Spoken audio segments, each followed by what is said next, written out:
Hello दोस्तों। आज हम बात करेंगे एक्सेल के लुकअप फैमिली के तीन फंक्शंस की, जो है लुकअप, वी लुकअप और H lookup. Lookup function generally use होता है हमारे किसी एक पर्टिकुलर लुकअप वैल्यू को अपने रेंज में ढूंढने के लिए कि वो वहाँ पे मौजूद है या नहीं है। सो फॉर एग्ज़ाम्पल, यहाँ पे जो पेंसिल हमारे पास है, इस पर्टिकुलर जो आइटम नेम्स का मेरे पास लिस्ट है, इसमें ये मौजूद है या नहीं, इस चीज़ को देखने के लिए हम लुकअप फंक्शन यूज़ कर सकते हैं। सो इक्वल टू लुकअप, पहले मैं लुकअप वैल्यू सेलेक्ट करूँगा, फिर मैं लुकअप रेंज सेलेक्ट करूँगा और ब्रैकेट क्लोज, एंटर। सो क्योंकि मेरे इस रेंज में पेंसिल अवेलेबल है, मुझे ये पेंसिल मिल रहा है। सो सेम वे में अगर पेन में सर्च करूँ तो पेन है। सो इस एग्जांपल में हमने देखा किस तरह से मेरी रेंज में मैंने खोजा कि पेन वहाँ पे अवेलेबल है या नहीं है। उसी तरह लुकअप हम यूज़ कर सकते हैं किसी एक सिंगल रेंज से उससे रिलेटेड रिजल्ट दूसरे कॉलम में जो है या दूसरे रेंज में जो है उसको पुल करने के लिए।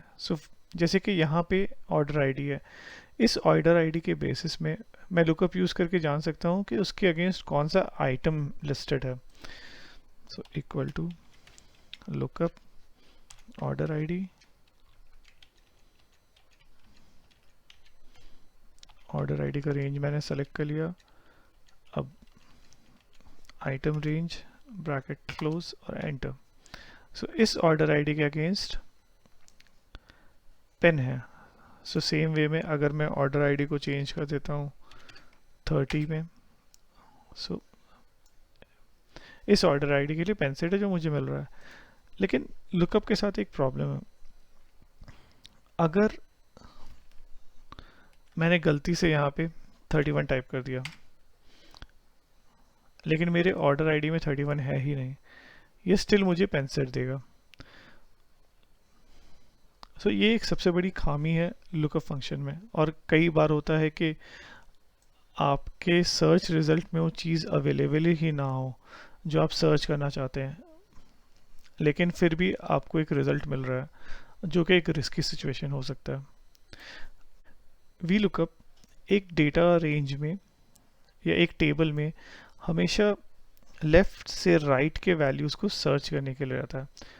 जैसे कि यहाँ पे ऑर्डर आईडीज़ है, अब ऑर्डर आईडी के अगेंस्ट मैं जानना चाहता हूँ कि मेरे थर्ड कॉलम में जो यूनिट सोल्ड है वो कौन सा मैंने यूनिट सोल्ड किया, या फिर जो आइटम नेम है वो कौन सा आइटम उस ऑर्डर आईडी के अगेंस्ट लिस्टेड है। सो वी लुकअप में सबसे बड़ा जो चेंज होता है वर्सेस लुकअप फंक्शन इज, हम यहाँ एग्जैक्ट मैच कंडीशन डाल सकते हैं कि ओनली मुझे रिज़ल्ट तभी मिले जबकि मेरा जो सर्च कंडीशन है वो मैच करे। और सेकंड थिंग, मैं अपने टेबल में से बता सकता हूँ मुझे किस कॉलम से रिज़ल्ट चाहिए। तो चलिए देखते हैं। वी लुकअप, मैंने ऑर्डर आईडी सेलेक्ट कर लिया। अब मैं इस पूरे रेंज को सेलेक्ट कर लूँगा, फ्रीज कर दिया मैंने F4 दबा के, कॉमा, मुझे आइटम नेम चाहिए। सो आइटम नेम के लिए मैंने 2 डाला है, क्योंकि अगर मैं अपना टेबल पोजीशन देखूं, फर्स्ट पोजीशन मेरा ऑर्डर आईडी है, सेकंड पोजीशन मेरा आइटम नेम है, थर्ड पोजीशन यूनिट सोल्ड है एंड फोर्थ पोजीशन मेरा टोटल सेल्स है। सो इस एग्जांपल के लिए मुझे आइटम नेम्स चाहिए, सो मैंने 2 यूज़ किया है, comma 0 and bracket close, enter. So मुझे बाइंडर मिला। अब एक और तरीका व्हील का फॉर्मूला लिखने का है कि अगर मैं कॉलन रेंज को भी किसी सेल से जोड़ दूं। सो जैसे मेरा कॉलम D19 में जहाँ पे मैंने 2 लिखा हुआ था, मैंने इसको उससे लिंक कर दिया और एंटर। सो जब मैं इसको 3 पे चेंज करूँगा तो अब रिज़ल्ट मुझे यूनिट सोल्ड का आ गया। और अगर मैं इसे 1 में चेंज कर दूंगा, यानी कि ये अपने फर्स्ट कॉलम में ही जो मैच कंडीशन है वो मुझे वापस दे देगा। और इसे मैं जब मैं 4 में चेंज करूँगा तो मेरा जो टोटल सेल्स है मुझे ये पुल करके दे रहा है, क्योंकि टोटल सेल्स का पोजीशन यहाँ से 4th कॉलम है। अब हम बात करेंगे एच लुकअप फंक्शन की। सो जिस तरह से V lookup function left to right search करता है, एच लुकअप फंक्शन टॉप से बॉटम सर्च करता है। सो इस एग्जांपल में ये मेरा रेंज रहेगा।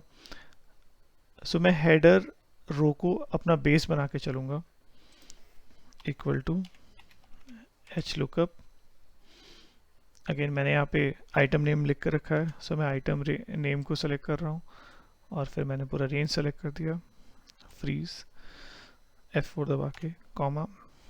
अब मुझे डालना पड़ेगा मुझे ऊपर से किस रो से रिजल्ट चाहिए।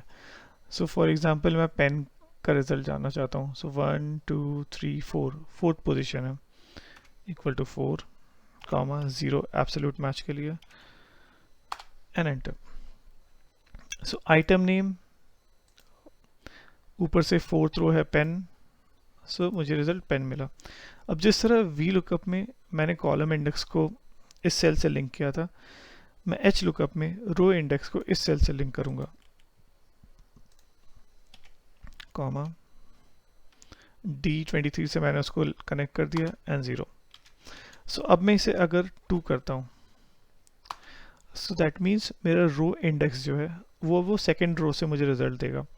सो आइटम नंबर और बाइंडर सेकेंड। अब अगर मैं इसे ऑर्डर आईडी में चेंज कर देता हूँ, सो ऑर्डर आईडी मेरा सेकेंड आइटम सेकेंड रो जो है 1052 है, मुझे 1052 मिला। और इसी को मैंने अगर 5 में चेंज कर दिया,